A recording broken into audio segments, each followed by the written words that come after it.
What's up guys, Lou here, back with another video, and today we're going to be taking an exclusive first look, hands-on, with the new Gear S2. You have this brand new user interface, which for me is probably the coolest part.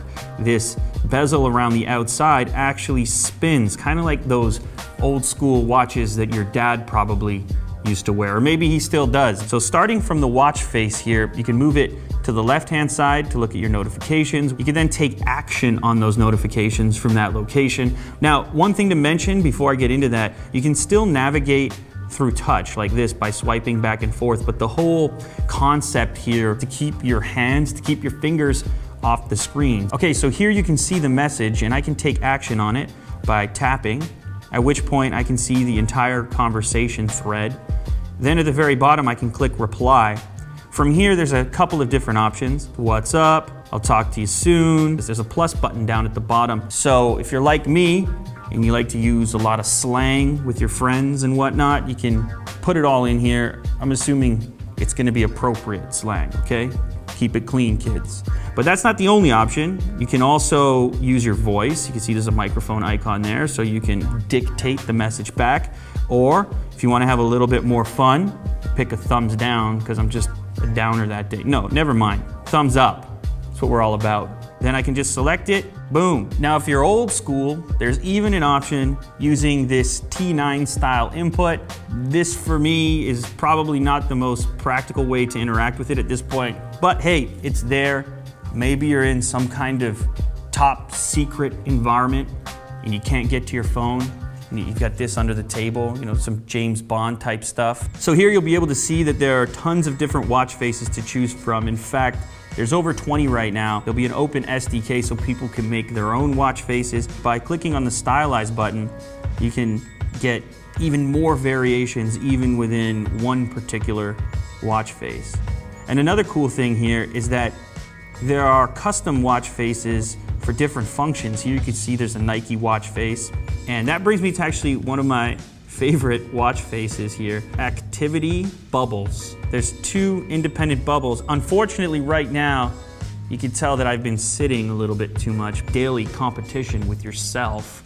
We've seen this before on other activity trackers and whatnot, but I just thought this was kind of a cool implementation. You see a guy sitting down.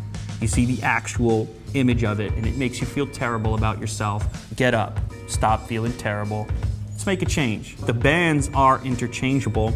It's kind of just click, remove, and go from there. So rounding out the hardware on the device, here on the right-hand side, you'll notice two buttons. This one's gonna be used for back, to go back within the interface. You've also got a home button to skip all the way back to the main page, and then a microphone in this location here. On the back of the device, you'll notice a sensor. This is gonna be used to read your heart rate. Now there are other sensors inside as well, not just heart rate. You've also got a gyroscope, accelerometers. It's gonna take a little bit to get used to the idea of interacting with the bezel itself. This here is for tracking your liquid intake, whether that's water or coffee. You can see there's, well, that could be tea as well.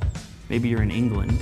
Anybody can like tea. Simply by tapping the plus button here, maybe you'll be able to have a better idea of just how over caffeinated you are. 16 cups of coffee a day. That would probably kill you, right, guys? The research team has weighed in.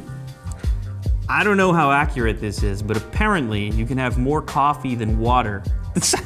Say the number again, how much coffee? 31 liters of coffee before you die, apparently. Don't try that at home. And Samsung is claiming that this device is going to get between 2 and 3 days of battery life. That's true. That's a major leap in the right direction, as I think battery life is one of the major drawbacks of smartwatches. Now, when you do go to charge the device, you'll be using this little dock. Put that on your side table. It has 4 gigabytes of internal storage. So that means you're gonna be able to take a little bit of music with you locally right on the watch. Now, something that's really exciting and I'm personally quite happy about with this device is it's no longer going to be Samsung exclusive operation. This will now work with other Android devices. So that gives you a rough idea of the immediate UI, but by going to the home screen, tapping it twice, you'll bring this up. These are your apps. Here's voice memo, you also have maps, you can use it for navigation. Now, as I keep scrolling around, you'll see there's this cool animation that happens there.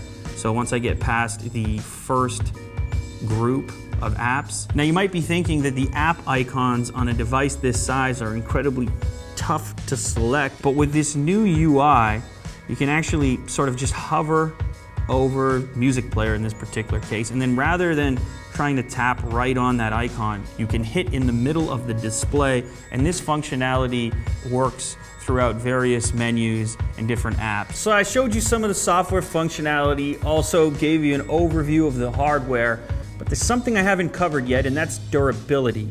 Since this gadget is a watch, it lives on your wrist, and it goes where your wrist goes, it's kind of important that the thing is tough. And this one features something called IP68 certification. That number refers to its durability both from a dust protection standpoint, but also liquid. So there you have it. Completely submerged. Let's make sure it's still working. Yeah, no problem. Perfect. All right, IP68, as promised. That's pretty impressive. Your watch will not die if you drop it in the toilet. There you have it. A quick look, a first look, a hands-on with the new Gear S2. If you guys enjoyed this content, make sure to leave a thumbs up down below. Subscribe for more content like this, and I'll catch you on the next episode. Later, guys.